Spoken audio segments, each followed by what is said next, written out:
All right, let's go. We're in 10:15 today. So anybody just start reading. Canaan was the father of Sidon, his firstborn, and of the Hittites, Jebusites, Amorites, Girgashites, Hivites, Archites, Sinites, Arvadites, Zemarites, and Hamathites. Keep going. Go ahead and just finish 18 and we'll real quick.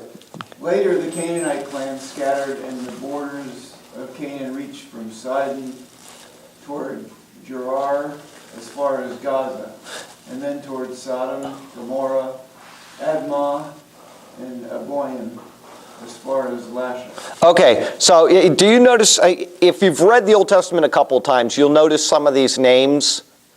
Anybody got any comment on any of these names? Either the places or, Sodom and Gomorrah, or some of the people's names, the Hittites, or actually it says in mine the sons of Heth. Anyway, these are the places that pretty much have come against Israel, and Israel was told to go in and destroy after their 400 years. And yes? I just read this, and the thing that struck me is usually when you see Sidon, it's always Tyre and Sidon. Right. This is I think, the first time I've ever seen Sidon. Sidon by itself, yeah. It's just a location. Tyre and Sidon were I think, very close cities, and it was an area where Jesus traveled to in the New Testament. But right, it's a single area. But yeah, you got all of these names, and these are all the sons of Canaan, and Canaan is the one that was cursed through Ham. In other words, when Ham did his despicable thing to Dad, he turned around and cursed his son, Canaan. Okay, cursed be Canaan, the lowest of slaves. So anyway, these are a lot of the names of the people that were eventually destroyed. And I just said 400 years in exile from in Egypt, and that's not correct. And when we get to those passages, we'll go over it. But they were actually in Egypt about 200 years, not 400 years. Depends on the translation you're reading. It gets a little confusing, but I can show you. I did an entire study of every paragraph in that particular concept, and they were in Egypt for about 200 years. The New Testament confirms it in the book of Galatians. Paul says it was 430 years from the time of Abraham to the time of the covenant. Okay, and so when it says 400 years, people get a little bit crazy about that in the Old Testament, but it was actually about a 200-year period that they were in Egypt. Josephus, I believe, says it was actually 215 years. But anyway, that's a good study. We'll get to that later, and I'll print it off, and we can do it all up on the board so you know. But anyway, go ahead and somebody start with, where are we? I think 320 or maybe 321. These are the sons of Ham by their clans, their languages, their lands, and their nations. Okay, keep going. Keep going. No, keep going.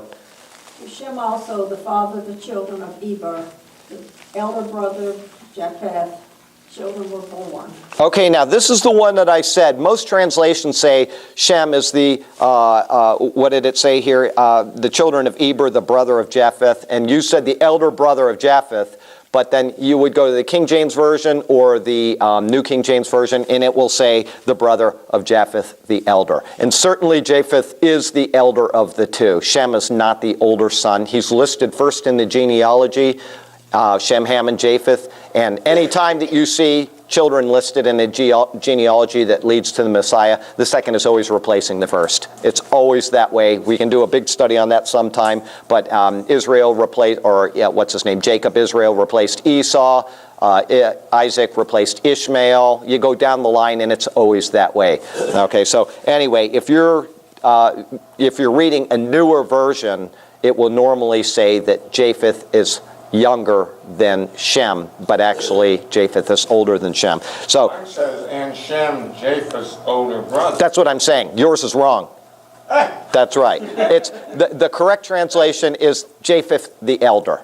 Okay. The Hebrew is difficult for people to get right. It's kind of an ambiguous term, but certainly based on all of the patterns from the time of Adam all the way down to Jesus, the second always replaces the first. And that makes a pattern based on divine election, God's sovereign choices. And so we can go through that study. Maybe I'll print it off and bring it into you so you can see it. But I assure you that Japheth is the elder brother of Shem. I absolutely assure you of that. Anyway, it says, yours says that Japheth is older?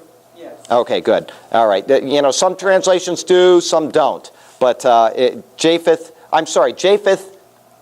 is the elder. Is that what yours says? Right, so sons were also born to Shem, whose older brother was Japheth. Good. That's well done. Okay. Anyway, so Shem is listed first. That does not mean that he was the firstborn. He was the ancestor of all the sons of Eber. There you go. Shem is, when we get into these three names, you've got Shem, Ham, and Japheth. Shem is the father of everybody, the Semites, and that's where the term Semite or anti-Semitism comes from, is that he is the father of all of these people that leads down to Jesus. And surprisingly enough, he's also the father of a lot of the Muslim nations today who hate the Jews, and basically they're hating their own brother, which is a common theme in the Old Testament, is the Edomites and the Moabites and all these people are related, and yet they're hating the people of divine election, which is the people that leads down to the Messiah.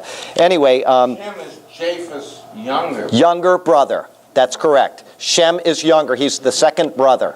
And as I said, I'll print that off so you can see it, but it is certainly the case. Now the Bible is not specific on that particular instance, but every other instance, the second is replacing the first. This should be no different. I defer to the King James Version and the New King James Version. I'm sure they're correct.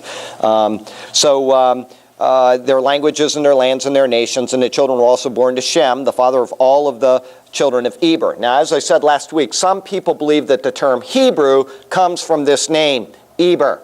Okay?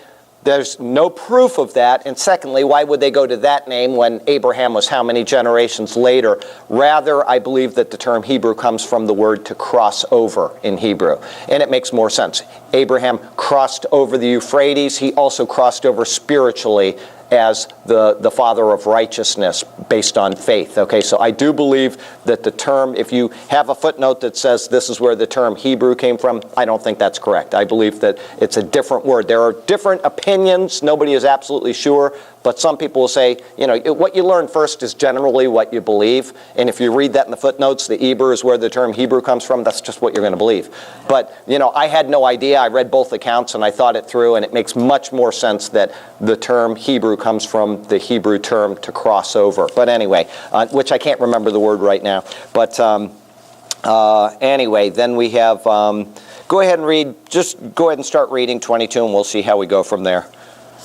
The sons of Shem, Elam, Asher, Arpachshad, Lud, and Arman.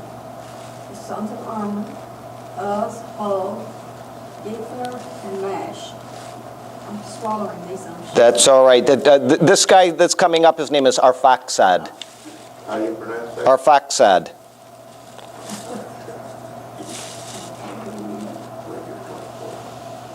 Arpachshad fathered Shelah, and Shelah fathered Eber.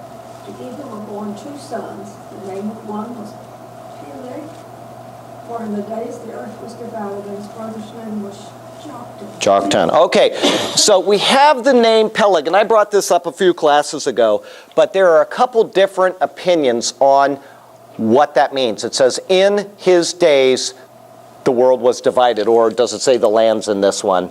Anyway, in his days, the earth was divided. So there are two opinions, depends on what school you hold to, but here we have the world, and was the world Pangea, where there was just one big massive continent, and eventually it split off, and this became South America, and this became North America. This floated over here and became, Iceland, and this became, whatever. You know what I'm saying is the world was divided physically. Or does it mean that here's the world, and you've got, the nations here, you got this nation here, you've got Africa down here, and all this.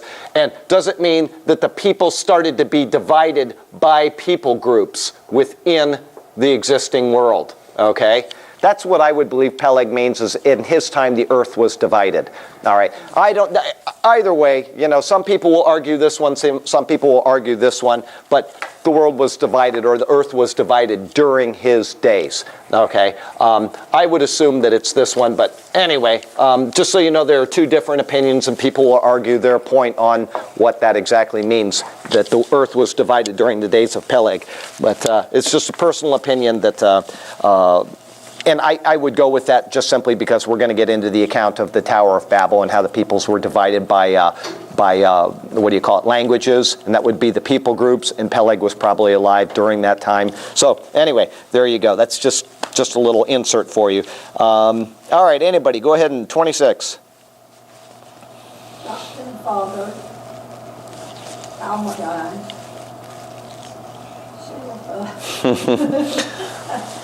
oh, I'm really messing this up. Oh, that's right. Here, let me get these names out of the way for you. Joktan begot Almadad, Shelepeth, Hazarmaveth, Yera, Hadoram, Uzal, Dikla, Obal, Abimael, Sheba, Ophir, Havilah, and Yobab. All of these were the sons of Joktan.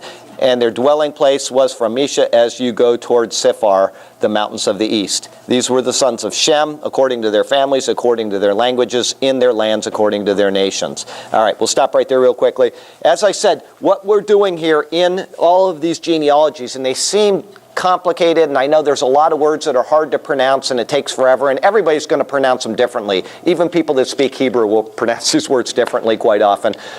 You go to one Hebrew teacher and he's going to say it this way and another one will say it this way. But anyway, what's happening is they're giving these genealogies, and it's kind of like a tree.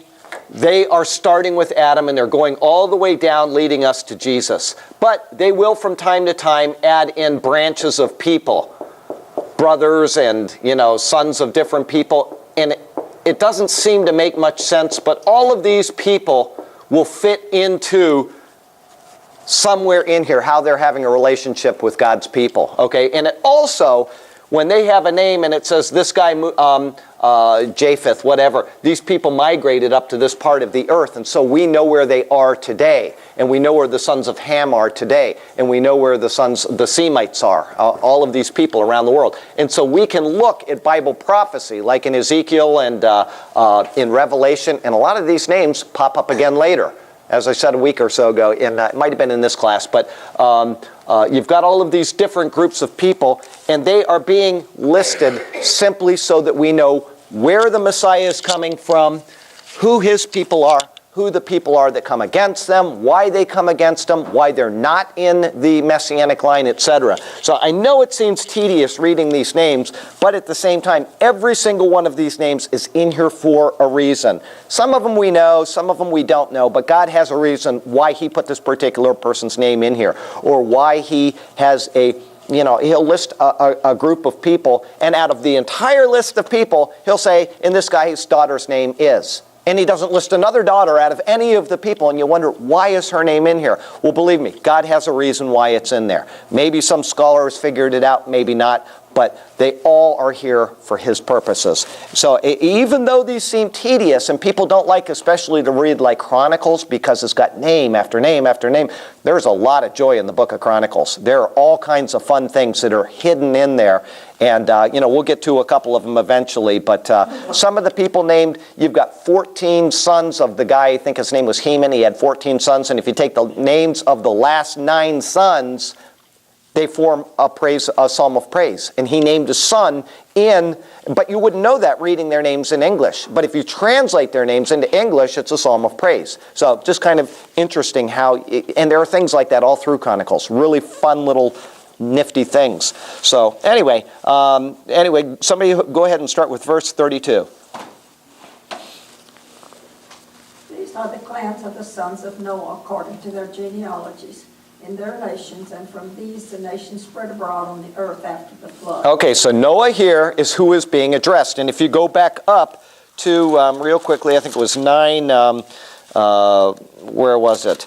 God said to Noah, 10:1, it says, this is the genealogy of the sons of Noah. So he gives a genealogy, and then he says, these are the clans of the sons of Noah, so that you know who Noah was and his relationship with the peoples of the earth. And remember, he was the father of everybody that's left on earth, because the whole world was destroyed except for him, his 3 sons, his wife, and their 3 wives. Okay, so everybody on earth today came from Noah in one way or another. And so they're giving you this as an indication as to why that is. All right, go ahead, 11:1. Now the whole earth had one language and the same words. Okay, same words or one speech or one tongue. In other words, everybody understood everybody else, and it was probably even not just that they were understanding each other, but there were probably no dialects within there. Everybody spoke exactly the same. Whereas here in America, people will speak differently in Boston than they do down here. And sometimes you can't even understand them. But everybody was of one lip at the time.